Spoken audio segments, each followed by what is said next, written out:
Good morning, friends. Dr. Devashish from Oman.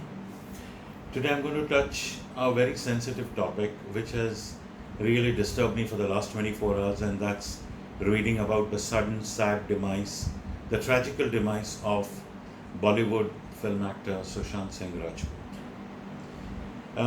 I don't want to discuss literally about Sushant Singh Rajput as an individual, but I would rather discuss about the death of a death of a person so young, so talented, so full of life, and with so much of promises and so much of ambitions and aspirations yet unfulfilled.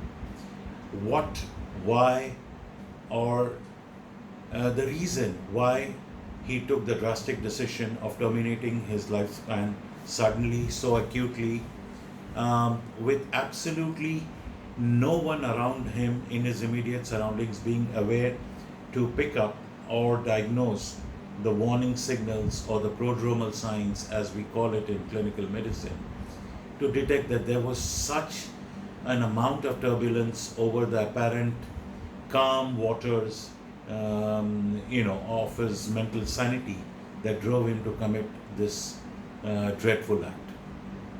But then it's not just a question of Sushant Singh Rajput. If you see, our lives today are really encompassed, or it's like a knotted ball of extraordinarily high volumes and high voltages of stress, tension, and mental harassment. Whether the harassment is being born within or it is injected or inoculated into our minds from our immediate or more extended environment, whether professionally or socially or or whatever. But then at the end of the day, it's basically a hybrid mixture of both endogenous and extra or exogenous stress factors, which drive us at times to lose sanity, lose the calmness of thought, lose the plausibility and rationality of logical thinking, and forces people to take such dastardly steps. Now the question is, Sushant Singh Rajput being a celebrity, obviously the media and the entire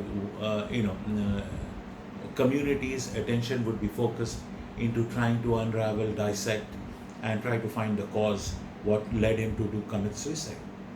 But then on the flip side, there are equally hundreds of poor people, whether farmers or daily wage laborers or ordinary job performing middle class men and or women entrapped in very tough social or domestic conditions within the four confines of the four walls of their house. I am not using the word home, and and so on. Or children faced with a sudden humongous barrage of stress to perform, stress to achieve, stress to be able to be looked up to by their either peers or family members or parents or fellow siblings.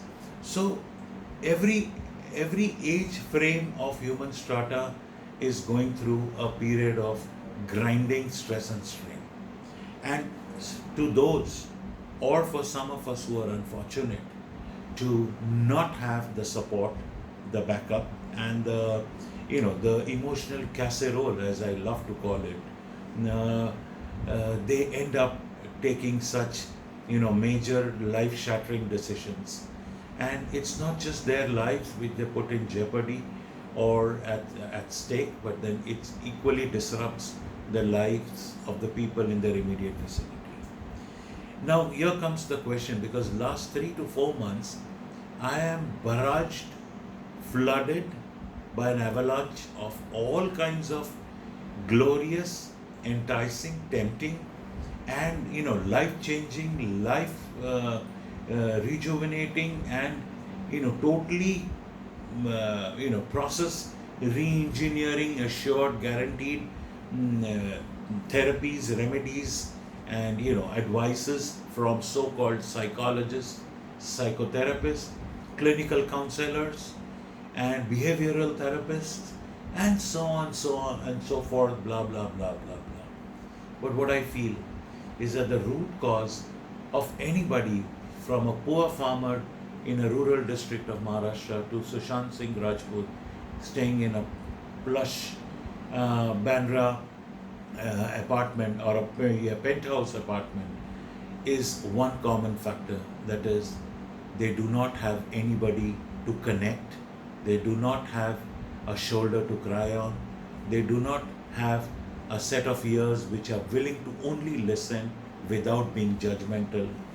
They do not have a freedom or a vista or an outlet of expression of their pent up feelings, which over a period of time bubbles into a humongous wave of depression, despair, and loss of purpose of life, failure to imagine the possibility of the word hope in any form, in any direction, and it forces them to come to such a tragic conclusion. Friends, I don't think we need psychologists. I don't think we need therapists.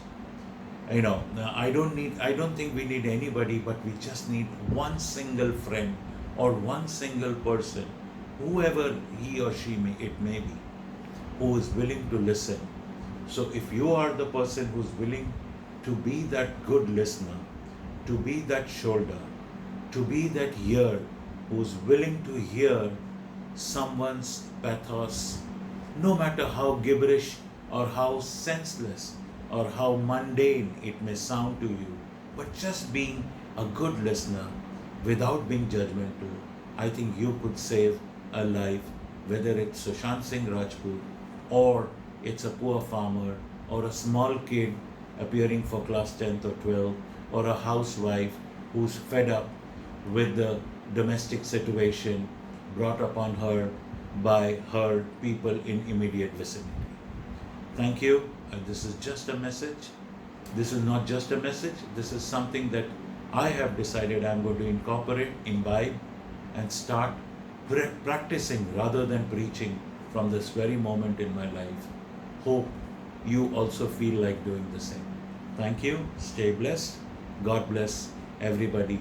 May we not wake up another day, another morning, open the newspaper or switch on the TV channel to see another Sushant Singh Rajput suddenly departing this world in such tragic circumstances. Thank you very much.